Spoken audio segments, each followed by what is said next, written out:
সরকারি একটা কোয়ার্টার ব্যবস্থা করে দেওয়া হবে বলে বলা হয়।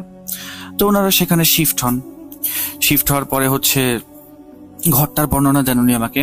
ঘরটা ছিল মোটামুটি 1 স্টোরির বিল্ডিং এবং ঘরের সামনে অনেক বড় একটা লনের মাঝামাঝি বিভিন্ন রুম যেগুলি আছে, সেই রুমের সামনে যে দরজাগুলি, এগুলো বিশাল বিশাল বড় বড় দরজা, মানে দেখলেই যেন কেমন একটা গা ছমছম অনুভূতি আসে। অনেক পুরাতন একটা জায়গা, আর হচ্ছে শহর থেকে মোটামুটি বেশ ভালো একটা শুনশান নীরব স্থানের ভেতরে সেই বাসাটি ছিল।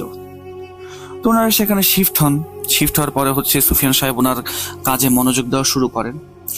তো একদিন এমন একটা সময় আসে যে উনি রাতের বেলা বাসায় ফেরেন।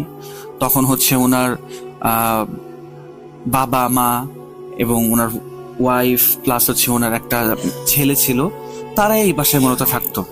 এখানে আসলে বলে রাখা ভালো যে হচ্ছে সুফিয়ান সাহেবের ওয়াইফ যে ছিলেন, উনিও তখন ডক্টরই ছিলেন, কিন্তু বাচ্চার খেয়াল রাখার জন্য বা বাচ্চার দেখাশোনা করার জন্য উনি তখন একটা ব্রেকের মধ্যে ছিলেন। তো সেদিন যখন ওনারা রাতের বেলা খাওয়া দাওয়া শেষ করার পরে হচ্ছে বাচ্চা ছেলে যেটা আছে ওকে ওর রুমে শুতে দেওয়া হলো, ওনার মা বাবাও নিজেদের রুমে শুয়ে পড়লেন। তখন রাতের বেলা যখন হাজবেন্ড ওয়াইফ একসাথে কথা বলছে, তখন সুফিয়ান সাহেবের ওয়াইফ ওনাকে বললেন কি যে আপনি কি জানেন যে এই বাসাটার মধ্যে হয়তো কোনো একটা সমস্যা আছে। তখন সুফিয়ান সাহেব বললেন কি কি সমস্যা? আসলে বাসাটা পুরাতন হওয়া যদি কোনো সমস্যা হয় তাহলে হ্যাঁ, এই বাসায় অবশ্যই সমস্যা আছে।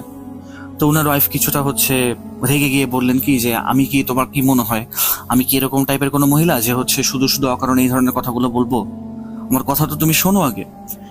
এরপরে সুফিয়ান সাহেব জিজ্ঞেস করলেন ওনার ওয়াইফকে যে কি ঘটনা বলো।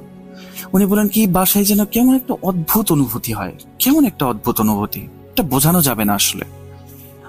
আমি যখন রান্না করি রান্নাঘরে, তখন মনে হয় কি আমার সাথে সাথে কেউ হচ্ছে আমার আশেপাশে ঘোরাফেরা করছে, বা যখন আমি ঘরের ভিতরে কোনো জায়গায় হাঁটাচলা করি তখন মনে হয় কি আমার আশেপাশে কেউ হাঁটাচলা করছে। লনের সামনে যে ঘরগুলি আছে যেগুলোর দরজা মোটামুটি প্রায় বন্ধ, অনেকগুলো রুম, তো এতগুলো রুম তো আমাদের আসলে ব্যবহার করতে হয় না। তো এই রুমের ভেতরে আমার মনে হয় কোনো কিছু শব্দ পাওয়া যায়, বা কেউ দৌড়াদৌড়ি করছে। আমি মাঝে মাঝে দেখি কি যে লম্বা আলখেল্লা পরিহিত কোনো একটা মানুষ, আমার কল্পনা কি না আমি জানি না আসলে, কিন্তু অদ্ভুত একটা অনুভূতি হয়। বাতাসের শব্দেও কেমন জানি একটা অদ্ভুত শব্দ আসে। তো তখন সুফিয়ান সাহেব বললেন কি যে সবচেয়ে বড় অদ্ভুত কি জানো? তো ওনার স্ত্রী জিজ্ঞেস করলেন যে কি? উনি বলেন কি তোমার মতো ডক্টর এই ধরনের কথা বলছে, যে বিজ্ঞান নিয়ে পড়াশোনা করেছে, সে যখন এই ধরনের কথাগুলো বলে সেটা হচ্ছে